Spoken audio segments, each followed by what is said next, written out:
बेताल ने एक और विचित्र कथा सुनाई। बहुत समय पहले अवंती देश में एक शक्तिशाली राजा राज करता था। उसका नाम वीरसेन था। वीरसेन न्यायप्रिय और पराक्रमी था। उसकी रानी सुमित्रा अत्यंत रूपवती, धर्मनिष्ठ और साहसी स्त्री थी। दोनों का जीवन सुखपूर्वक बीत रहा था। तभी एक दिन दुर्भाग्य ने दस्तक दी। राजा वीरसेन अचानक गंभीर रूप से बीमार पड़ गया। राजवैद्य ने बहुत प्रयास किया, परंतु उसकी प्राण रक्षा न हो सकी। पूरे राज्य में शोक की लहर दौड़ गई। राजमहल में रानी सुमित्रा का विलाप गूंज उठा। रानी ने निश्चय किया कि वह अपने पति के साथ सती होकर अग्नि में प्रवेश करेगी। ये समाचार सुनते ही प्रजा में खलबली मच गई। सब लोग राजमहल पहुंचकर रानी से प्रार्थना करने लगे, महारानी, आप हमारे लिए आशा और शक्ति का स्तंभ हैं। यदि आप हमें छोड़ देंगी तो ये राज्य अनाथ हो जाएगा। लेकिन रानी सुमित्रा अपने निर्णय पर अडिग रहीं। वह बोलीं, मैंने जीवन भर अपने पति के साथ धर्म का पालन किया है। अब मृत्यु में भी साथ निभाना मेरा कर्तव्य है। रानी को सती होने से रोकने के लिए मंत्री और पंडितों ने अनेक तर्क दिए, परंतु उसका मन नहीं डगमगाया। अंततः अग्निवेदी सजाई गई।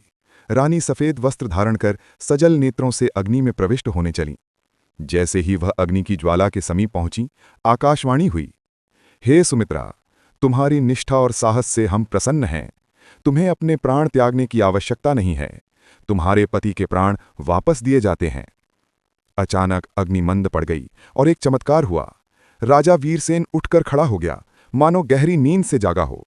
रानी सुमित्रा ने आनंद से अपने पति के चरणों को स्पर्श किया और पूरा राज्य खुशी से झूम उठा। राज्य में फिर से उत्सव मनाया गया। राजा और रानी ने प्रजा के कल्याण का व्रत लिया। लोग कहते हैं कि ये सब रानी की सत्यनिष्ठा और पतिव्रता धर्म का फल था। इतना कहकर बेताल ने विक्रमादित्य से प्रश्न किया, राजन, बताओ, इस कथा में किसका बलिदान बड़ा था, राजा का जिसने जीवन खोया या रानी का जिसने प्राण देने का निश्चय किया?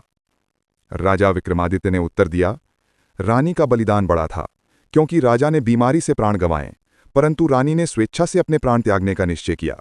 यही उसकी निष्ठा और साहस की महानता है। बेताल हंस पड़ा और बोला, सही कहा राजन, पर तुमने फिर वचन तोड़ दिया। यह कहकर वह उड़कर अपने पेड़ पर जा लटका। अगली कहानी तक बने रहें। धन्यवाद।